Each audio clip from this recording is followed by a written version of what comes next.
अब हम डिस्कस करते हैं equivalence of Kelvin Planck and Clausius statement.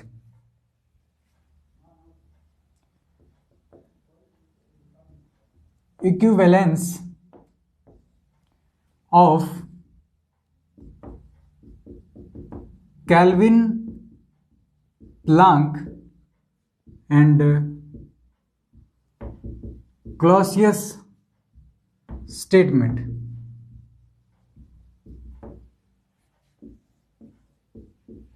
यहां पर हम डिस्कस करेंगे कि आपका जो केल्विन प्लैंक स्टेटमेंट है, केल्विन प्लैंक स्टेटमेंट और क्लासियस स्टेटमेंट, वो देखने में ऐसा लगता है कि डिफरेंट है, ओके, बट हम चेक करेंगे कि दोनों जो टर्म्स हैं वो आपकी इक्विवेलेंट हैं एक दूसरे के। इट मीन्स कि सपोज अगर आपका जो क्लासियस स्टेटमेंट है वो वोलेटेड होता है, उस केस में ये नेसेसरी होगा कि आपका जो केल्विन प्लैंक स्टेटमेंट है वो भी वोलेट हो, ओके। या फिर आप रिवर्सिबल भी बोल सकते हो कि सपोज केल्विन प्लैंक स्टेटमेंट है वो अगर आपका वैलिड नहीं है, उस केस में ये नेसेसरी होगा कि आपका जो क्लासियस स्टेटमेंट है वो भी वैलिड ना हो, ओके। सो ये दोनों जो पॉसिबल केसेस हैं इनको हम डिस्कस करेंगे अभी, ओके। सो इसका सबसे पहला जो स्टेटमेंट है उसको कंसिडर करते हैं कि if Clausius statement is violated, first case है हमारा, ओके। हम कंसिडर करते हैं कि आपका जो क्लासियस स्टेटमेंट है वो आपका वोलेटेड है। किस तरीके से कि आपका सपोज एक इंजन, सपोज एक रेफ्रिजरेटर आपका पॉसिबल है जो बिना किसी वर्क के जो हीट है उसको कोल्ड बॉडी से हॉट बॉडी में ट्रांसफर कर सकता है, ओके। ये हमारा स्टेटमेंट है, ओके। सो हम कंसिडर करेंगे कि हमारा सपोज एक हीट इंजन है और एक रेफ्रिजरेटर है, उनका सेम फ्रीक्वेंसी पे दोनों वर्क करते हैं। इट मीन्स आइडेंटिकल हैं बट रिवर्सिबल डायरेक्शन में दोनों काम करते हैं, ओके। सो उन दोनों का डायग्राम बनाते हैं हम, किस तरीके से जो इंजन और जो आपका रेफ्रिजरेटर है उसका सिस्टमेटिक डायग्राम किस तरीके से होगा, ओके। सो यहां पर देखिए, यहां पर सबसे पहले कंसिडर कीजिए कि इसका टेम्परेचर T1 है, इसका T2 है। ये आपका हॉट रिजर्वायर है, ये आपका कोल्ड रिजर्वायर है, इसमें कोई प्रॉब्लम नहीं होना चाहिए। सबसे पहले देखिए, हम यहां पर एक हमें इंजन बनाना पड़ेगा और एक हमें क्या बनाना पड़ेगा, रेफ्रिजरेटर बनाना पड़ेगा, ओके। और हमने क्लासियस स्टेटमेंट को वोलेट किया, इट मीन्स ऐसा रेफ्रिजरेटर पॉसिबल है जो हीट को क्या करेगा, ट्रांसफर करेगा। सपोज Q2 हीट है, वो यहां से एक्सट्रैक्ट करता है कोल्ड रिजर्वायर से और उसको क्या करता है, यहां पर सेम अमाउंट ही यहां पर क्या करेगा, इजेक्ट करेगा हॉट रिजर्वायर में, ओके। और इसके अंदर किसी भी वर्क डन करने की जरूरत नहीं होगी, ओके। ये हमने यहां पर वोलेट कर दिया आपका क्लासियस स्टेटमेंट, ओके। और हम यहां पर कंसिडर करेंगे कि आपका जो केल्विन प्लैंक जो स्टेटमेंट है वो वोलेटेड नहीं है, ओके। इट मीन्स आपका एक हीट इंजन यहां पर है, प्रॉपर हीट इंजन है, जो कि क्या करेगा टोटली, जिसके अंदर केल्विन प्लैंक स्टेटमेंट में ऐसा था ना कि टोटली आपका जो हीट है वो वर्क डन में चेंज नहीं होता है। हम सपोज हम कंसिडर करेंगे कि यहां से सपोज हम क्या करते हैं, Q1 हीट यहां से एक्सट्रैक्ट करते हैं, ओके, और उसका यूज करते हैं और यहां पर W वर्क डन करते हैं। W is equal to Q1 minus Q2, और यहां पर Q1 हीट को क्या कर दिया हमने इसके अंदर, सॉरी यहां पर Q2 हीट को क्या कर दिया हमने इसमें इजेक्ट कर दिया, जो भी आपका क्या था कोल्ड रिजर्वायर था उसके अंदर, ओके। यही तो हो रहा है कि एक प्रॉपर हीट इंजन है जो कि पॉसिबल है और फॉलो करता है किसको, केल्विन प्लांक स्टेटमेंट को। और दूसरा हमने क्या किया, एक रेफ्रिजरेटर कंसिडर किया जो वोलेट करता है आपको क्लासियस स्टेटमेंट को। ओके, अब हम इसको कंबाइन करके देखते हैं। ओके, और चेक करते हैं इक्विवेलेंट सिस्टम क्या होगा। Okay, equivalent system. ओके, सो यहां पर अगर कंसीडर करूं तो देखिए, अब हमें मिक्स करना पड़ेगा दोनों को, कंबाइन करना पड़ेगा दोनों को। ओके, या फिर बोल सकते हो इसको कंबाइंड सिस्टम भी बोल सकते हो, कंबाइंड सिस्टम सही रहेगा, कंबाइंड सिस्टम। अब यहां से देखिए T1 टेम्परेचर यहां है, ये हॉट रिजर्वायर है, ये T2 है, ये कोल्ड रिजर्वायर है। ओके, अब यहां से चेक कीजिए, Q2 अमाउंट हीट हमने यहां से एक्सट्रैक्ट किया और Q2 अमाउंट ही हमने इसमें इजेक्ट कर दिया। इट मीन्स कोल्ड रिजर्वायर में किसी भी तरीके का हीट ना तो बाहर गया ना उसने अब्जॉर्व किया। इट मीन्स किसी भी तरीके का हीट एक्सचेंज कोल्ड रिजर्वायर ने नहीं किया। ओके, अब यहां से चेक कीजिए कि Q2 अमाउंट ऑफ हीट इसको मिला और इसने बाहर दिया Q1 अमाउंट। ओके, और हमें पता है कि Q1 आपका बड़ा होगा Q2 से, ऑब्वियसली हमें पहले से ही पता है। ओके, बिकॉज ज्यादा हीट का यहां से जो हीट आएगी वो आपकी कुछ तो अमाउंट है वो वर्क डन में चला जाएगा, बाकी बचा हुआ आपका चला जाएगा, तो Q1 आपका ऑलवेज ग्रेटर देन होगा Q2। ओके, अब देखो इक्विवेलेंटली अगर हम कंसीडर करें, सो Q2 अमाउंट इसने एब्जॉर्व किया और Q1 अमाउंट इसने क्या किया, एक तरीके से इजेक्ट किया, बाहर निकाला। ओके, सो यहां से इक्विवेलेंटली हम क्या कह सकते हैं कि टोटल जो अमाउंट है बाहर निकला वो किसके इक्वल हो जाता है, Q1 minus Q2, because Q1 आपका ज्यादा है Q2 से। ओके, ठीक है। अब देखिए, अब रेफ्रिजरेटर का तो काम खत्म हो गया, इसको छोड़िए एक बार, बट हमें एक यहां पर कुछ ऐसा यहां पर सिस्टम मिलेगा। ओके, और यहां पर देखिए ये इसको आप कट कर सकते हो ना, ये पार्ट कट हो जाएगा, किसी भी तरीके का कनेक्शन नहीं होगा कोल्ड रिजर्वायर से, और ये वर्क डन हमको करके दे रहा है W is equal to Q1 minus Q2। ये इसने Q1 minus Q2 heat absorb किया और वर्क डन हमको करके दिया Q1 माइनस Q2, और वर्क जो करता है वो हमारा क्या होता है, हीट इंजन होता है। ओके, अब इसको देखिए, ये क्या बन गया हमारे पास कि इसने जो अमाउंट हीट का एब्जॉर्व किया उस टोटल हीट को इसने वर्क डन में चेंज कर दिया। ओके, जो कि वोलेट है आपका क्या, केल्विन प्लांक स्टेटमेंट। सो ये आपका क्या हो जाता है, वोलेशन of kelvin Planck statement. Okay, it means हमने वोलेट किया आपका कौन सा, क्लासियस स्टेटमेंट, और हमें आउटपुट में क्या मिला कि आपका प्लांक स्टेटमेंट भी आपका क्या है, यहां पे वोलेट हो जाता है। इट मीन्स अगर एक को वोलेट कर रहा हूं तो दूसरा ऑटोमेटिकली ही वोलेट हो रहा है।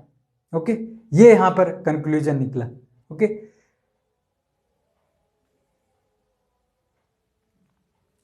ओके, सो इस तरीके से जो हमारा वोलेशन था क्लासियस स्टेटमेंट का वो हमारा कंप्लीट हो जाता है। ओके, अब हम जो आपका केल्विन प्लांक स्टेटमेंट है उसको वोलेट करके देखते हैं कि क्या हमारे पास मिलेगा।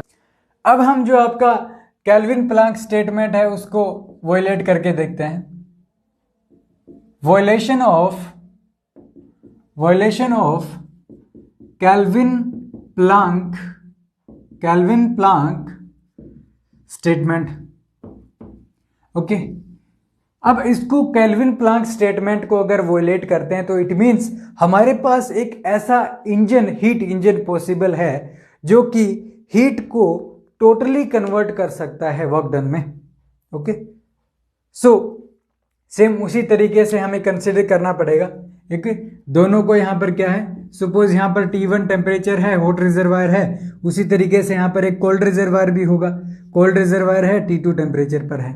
ओके, और हमें क्या कंसिडर करना है, हमें सबसे पहले देखिए, सबसे पहले हीट इंजन कंसिडर करते हैं। हमारे पास एक इंजन था, ओके, वो वोलेट करेगा कौन सा, केल्विन प्लांक्स लॉ।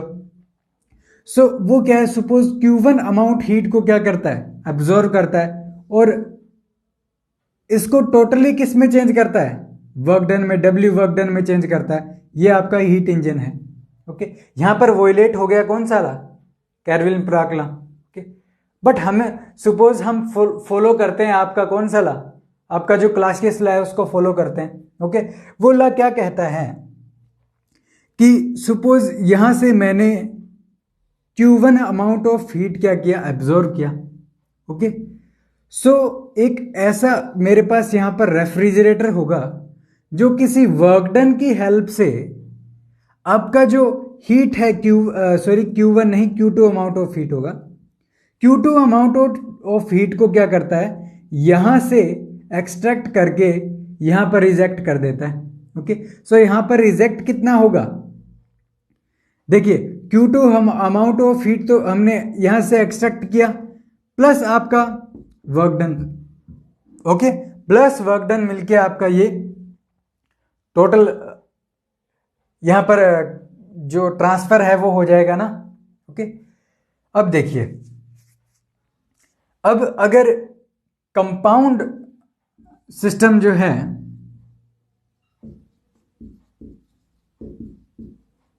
उसको अगर हम कंसिडर करें, वहां पर दोनों को मिक्स करें, एक इक्विवेलेंट सिस्टम बनाएं। ओके, सिंगल सिस्टम में चेंज करें तो देखिए कैसे करेंगे। यहां पर हमारा हॉट रिजर्वायर है T1 टेम्परेचर पर, कोल्ड रिजर्वायर है T2 टेम्परेचर पर। ओके, अब देखिए कि यहां पर देखिए कि Q2 अमाउंट ऑफ हीट ये क्या कर रहा है, इस कोल्ड रिजर्वायर से एक्सट्रैक्ट हो रहा है। ओके, इट मीन्स हाँ, इस पे तो एक्सचेंज होगा ही होगा। अब यहां से चेक कीजिए कि Q2 प्लस Q1। ओके, सो यहां पर हीट कितना आ गया, देखिए यहां पर अगर हम कंसिडर करें, सो यहां पर हीट आया Q2 प्लस, अब W का वैल्यू कितना है, W इज इक्वल टू किसके इक्वल होगा, बिकॉज टोटल इसको चेंज किया है ना, जो टोटल चेंज किया तो Q1 is equal to W Q1 के इक्वल हो गया। सो इसको यहां पर Q1 लिख देता हूं। Okay, so it means Q1 plus Q2 heat इस सिस्टम को दिया गया।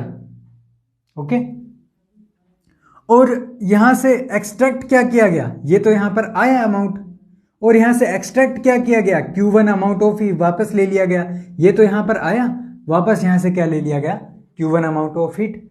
सो इक्विवेलेंट सिस्टम यहां पे बनाएंगे तो देखिए Q2 अमाउंट है वो यहां से एक्सट्रैक्ट किया गया, ये सबसे पहले कंसिडर कीजिए कि Q2 अमाउंट यहां से एक्सट्रैक्ट किया गया।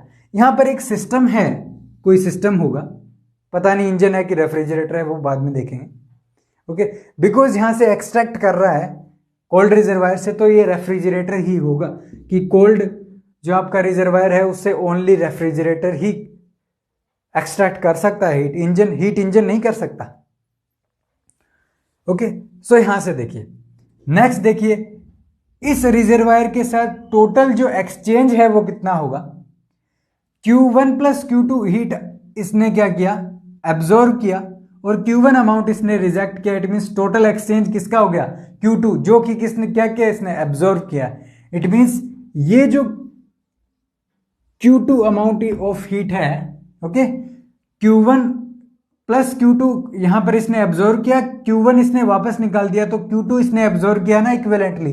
सो Q2 यहां से एब्जॉर्ब हुआ या फिर एक्सट्रैक्ट हुआ, और इस सिस्टम में इसको इजेक्ट कर दिया गया। ओके, और यहां से किसी भी तरीके का वर्क डन वगैरह का नहीं आ रहा है, ये हमारे पास आउटपुट आया। अब इसको देखो कि हम हीट को कोल्ड रिजर्वायर से एक्सट्रैक्ट करके हॉट रिजर्वायर में भेज रहे हैं without any work done. Okay, ये क्या है, ये आपका हो गया violation of Clausius statement. Okay, it means आपने वॉयलेट किया केल्विन प्लांक लॉ को। ओके, और आपका जो क्लासियस स्टेटमेंट है वो भी वॉयलेटेड हो गया। ओके, इट मीन्स यहां से भी हमें मिल रहा है कि अगर एक को अगर आप फॉलो नहीं करोगे एक स्टेटमेंट को, तो दूसरी जो स्टेटमेंट है ऑटोमेटिकली ही रॉन्ग हो जाएगी। ओके, इट मीन्स ये दोनों जो टर्म्स हैं ये एक ही टर्म हैं। ओके, और दोनों जो स्टेटमेंट हैं वो डिफरेंट स्टेटमेंट हैं सेकेंड लॉ ऑफ थर्मोडायनेमिक्स की। ओके, ये दोनों जो टर्म्स हैं वो एक्सप्लेन करती हैं सेकेंड लॉ ऑफ थर्मोडायनेमिक्स को। ओके, अब सपोज हमने एक को वोलेट किया तो दूसरी वोलेट हो गई। सो यहां से हमें जो इक्विवेलेंसी है दोनों स्टेटमेंट की वो हमें पता लगती है। ओके, अब हम कंसिडर करते हैं कि अगर दोनों स्टेटमेंट फॉलो होती है तो क्या होगा। नॉर्मली अगर हम चेक करना चाहें तो यहां से देखिए, अगर इसमें थोड़ा मैं चेंज करूं, सो Q1 अमाउंट ऑफ हीट इसने क्या किया, एब्जॉर्व किया यहाँ से, और यहाँ से इसने Q2 अमाउंट जो है हीट का यहाँ पर क्या कर दिया, ड्रॉप कर दिया। ओके, अब देखो Q1 अमाउंट ऑफ हीट इसने यहाँ से लिया। ओके, और W कितना किसके इक्वल होता है, W is equal to Q1 minus Q2 होता है ना। सो यहाँ से अगर मैं W का वैल्यू पुट करता हूँ तो कितना आएगा, Q1 minus Q2। Okay, it means Q1 से Q1, Q2 से Q2 कैंसिल आउट।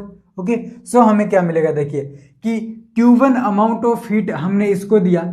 ओके, वो फिर हमने एक्सट्रैक्ट कर लिया यहाँ से। ओके, हमने यहाँ से एक्सट्रैक्ट कर लिया, ठीक है।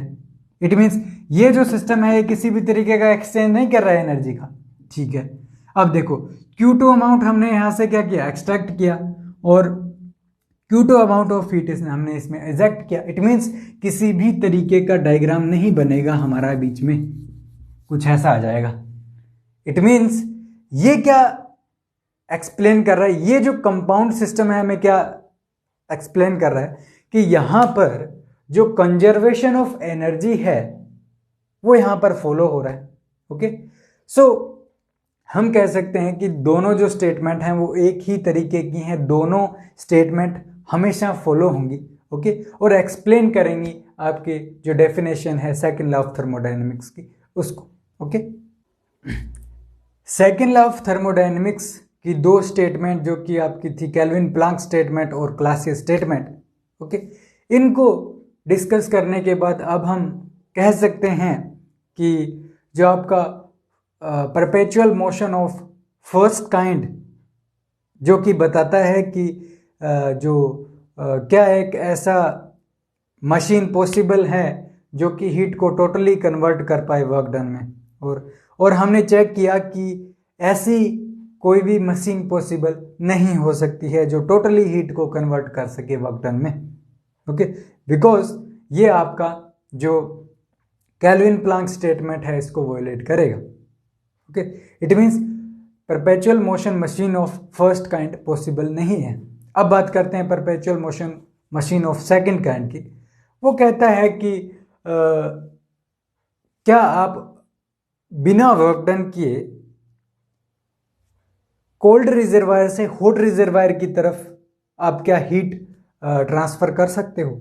ओके, और ये हमने यहाँ पर चेक किया कि क्लासियस स्टेटमेंट कहता है कि बिना किसी वर्क डन के आप किसी कोल्ड बॉडी से हॉट बॉडी में हीट का ट्रांसफर नहीं कर सकते। इट मीन्स कि perpetual motion machine of second kind है वो भी आपका पॉसिबल नहीं होगा। अब बात आती है कि फर्स्ट काइंड हो गया, सेकंड काइंड हो गया, क्या हो सकता है कि perpetual motion machine of third kind भी हो। ओके, वो क्या होगा।